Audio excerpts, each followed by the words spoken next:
अस्सलाम वालेकुम दोस्तों, उम्मीद करता हूँ आप सब खैरियत से होंगे और बहुत मजे में होंगे। मैं हूं नदीम। दोस्तों, अगर अभी तक आपने चैनल को सब्सक्राइब नहीं किया तो चैनल को सब्सक्राइब करना बिल्कुल ना भूलिए मजीद एक्साइटिंग वीडियोस के लिए। और दोस्तों, हम सब जानते हैं कि जंगल का जो बादशाह है वो शेर क्यों कहलाता है। अगर एक जिसामत की वजह से जंगल का बादशाह शेर कहलाता तो डेफिनेटली वो कभी भी जो है वो पॉसिबल नहीं था। एक जंगल का बादशाह अगर जिसामत की वजह से होता तो वो हाथी होता, क्योंकि हाथी सबसे बड़ा है जिसामत के लिहाज से। अगर देखा जाता कि स्पीड के साथ कौन दौड़ता है कौन भागता है तो चीता जो है वो जंगल का बादशाह कहलाता, लेकिन ऐसा नहीं है। अगर स्मार्ट को देखते चालाक को देखते तो लुमड़ होता, वो ज्यादा चालाक है। लेकिन दोस्तों फिर भी आप जानते हैं जंगल का जो बादशाह है वो कौन है, वो शेर है। शेर क्यों जंगल का बादशाह है? उसकी जहनियत की वजह से, उसकी मेंटालिटी की वजह से। It's all about mentality. उसकी मेंटालिटी ऐसी है क्योंकि उसको किसी का खौफ नहीं है, उसको किसी का डर नहीं है, उसको किसी की परवाह नहीं है। वो अपने रास्ते खुद चुनता है, वो अपने रिज़्क की तलाश खुद करता है। वो 20 घंटे सोता है, 4 घंटे अपने खाने के लिए जो है वो सर्च करता है, फूड की तलाश में रहता है और उसको पा लेता है। फिर भी दोस्तों वो जंगल का बादशाह कहलाता है। क्यों कहलाता है? क्योंकि उसकी मेंटालिटी ऐसी है, उसका एटीट्यूड टूवर्ड्स हिज लाइफ जो है वो ऐसा है, उसका रहन सहन ऐसा है, उसको परवाह है अपनी अपनी फैमिली की, अपने दर्द की, अपनी कंपटीशन की। उसको हर उस चीज़ की परवाह है जो उसके इर्द गिर्द घूम रही होती है। उसको ये परवाह नहीं है कि दूसरा जानवर उसके बारे में क्या सोचता है या फलां बंदा उसके बारे में क्या सोचता है। अगर हम इसी मेंटालिटी को एक इंसान के ऊपर अपने ऊपर जो है एप्लीकेबल करने की कोशिश करें, मैं उनसे बात करना चाह रहा हूं जिनकी ज़हनियत जो है वो शेर जैसी है, जिनकी जो मेंटालिटी है वो शेर जैसी है। वो दूसरों की परवाह नहीं करते, वो दूसरों के ओपिनियन की परवाह नहीं करते, उनको किसी की परवाह नहीं है। वो जो लाइफ में करना चाहते हैं उसको अचीव करते हैं। बार बार कोशिश करने के बावजूद अगर उनको कुछ हासिल नहीं होता वो फिर भी उसकी तलाश में रहते हैं, क्योंकि उनका जो फोकस है अपनी प्रोडक्टिव थॉट्स के ऊपर है, अपने प्रोडक्टिव जो उनके गोल्स हैं उसके ऊपर है। उनको कोशिश करनी है उसके लिए, उसको पाने के लिए।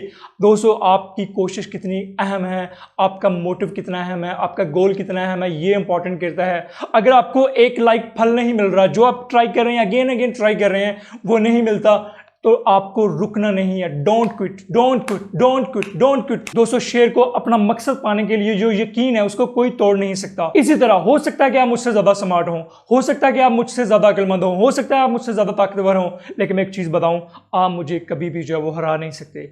You can't defeat me, you can't distract me, you can't demotivate me. ये जो लाइंस है ये मेरे लिए हैं, ये जो लाइंस है ये आपके लिए हैं। ये लाइंस हर उस पर्सन के लिए है जिसको किसी की परवाह नहीं है, जो किसी के कहने से जो है वो डिस्ट्रैक्ट नहीं होता, जो किसी हर्डल से जो है वो डिस्ट्रैक्ट नहीं होता। वो अपने मकसद को पाने के लिए हमेशा चलता रहता है, वो कभी भी जो है वो डिस्ट्रैक्ट नहीं होता। क्योंकि फिर भी जो है मुझे मेरे रास्ते से कोई नहीं हटा सकता है, मुझे मेरे फोकस से कोई नहीं हटा सकता है। मुझे अपने उस लाइफ पर्पस के लिए काम करना जिसके साथ मैं इमोशनली जो अटैच हूं। क्या आप अपने मकसद के लिए इमोशनली अटैच हैं? क्या आप उसको पाने के लिए कोशिश करते हैं? दोस्तों, जब हम अपने मकसद के साथ इमोशनली अटैच होते हैं, क्या आपने कभी ऐसा फील किया है कि आप अपने मकसद को पाने की कोशिश कर रहे हो और रास्ते में किसी ने रोक लिया आपको, आपको डिस्ट्रैक्ट कर लिया, आपको कंट्रोल कर लिया, आप जो पाना चाह रहे थे उसको नहीं पा सके सिर्फ इस वजह से कि लोग आपके रास्ते में जो है वो हर्डल पे जो है वो ला रहे थे, लोग आपके रास्ते में जो है वो आड़े आ रहे थे, लोग आपको डिस्ट्रैक्ट करने की कोशिश कर रहे थे, लोग आपके बारे में ओपिनियन बिल्ड कर रहे थे, लोग आपको ये बता रहे थे कि तुम नहीं कर सकते, लोग आपको ये बता रहे थे कि फलां बंदे ने किया है तो उसने कैसे किया है, तुम वो नहीं कर सकते क्योंकि तुम्हारे पास वो रिसोर्सेज नहीं है। क्या आप कोई भी जब अपने मकसद को फॉलो करने की कोशिश करते हैं सिर्फ इस वजह से रुक जाते हैं कि आपके रास्ते में मुश्किलात आ जाती हैं? आप इस वजह से रुक जाते हैं कि मैंने बहुत सारी कोशिशें की हैं, मुझे कामयाबी नहीं मिली, क्या पता आगे भी ना मिले। ये वे आउट नहीं है लाइफ को जीने का। दोस्तों, ये हरगिज़ नहीं है। हमें इनाम नहीं मिलता, ये मैटर नहीं करता। हमें जो हम चाह रहे हैं वो नहीं मिलता, ये मैटर नहीं करता। At the end of the day जब इंसान क्विट करता है, किसी चीज़ को छोड़ देता है जिसको वो पाने की कोशिश कर रहा है, फिर वो हार होती है। लगे रहना, किसी चीज़ को पाने की कोशिश में रहना, बार बार तगोदोद में रहना, उसके लिए गिव अप नहीं करना, उसके लिए गिव अप नहीं करना, उसके लिए गिव अप नहीं करना, बार बार गिव अप नहीं करना। तमाम मुश्किलात के बावजूद आप अपनी मंजिल के ऊपर जो पहुंच जाते हैं, हम अपनी मंजिल के ऊपर पहुंच जाते हैं। हम उस वक्त गिव अप करते हैं जब हम टायर्ड हो जाते हैं, जब हम थक जाते हैं, बार बार सेम कोशिश करने से हम टायर्ड हो जाते हैं, हम दुनिया को देखते देखते टायर्ड हो जाते हैं क्योंकि हमें आउटपुट नहीं मिल रही होती।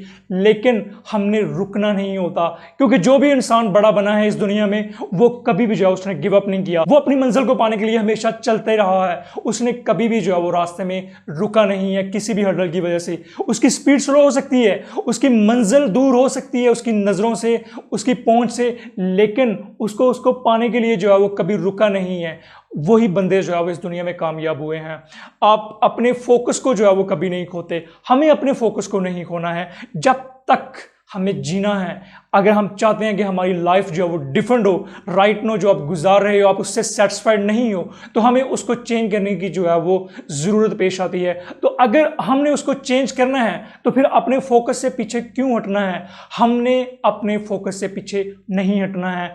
किसी को जो है वो अलाउ नहीं करना है कि वो हमें डिस्ट्रैक्ट करे, वो हमें हमारे रास्ते से जो है वो हटा सके, हमारे रास्ते से जो है वो जुदा कर सके, क्योंकि कोई नहीं कर सकता। अगर कोई कर सकता है तो वो आप खुद हो, जो खुद को पीछे हटा भी सकते हो और आगे ले जा भी सकते हो, और किसी के कंट्रोल में आ सकते हो या नहीं आ सकते हो, इसका कंट्रोल भी आपके अंदर है। गुड लक, नेक्स्ट वीडियो तक अपना ख्याल रखिए। फी अमान अल्लाह हाफिज़।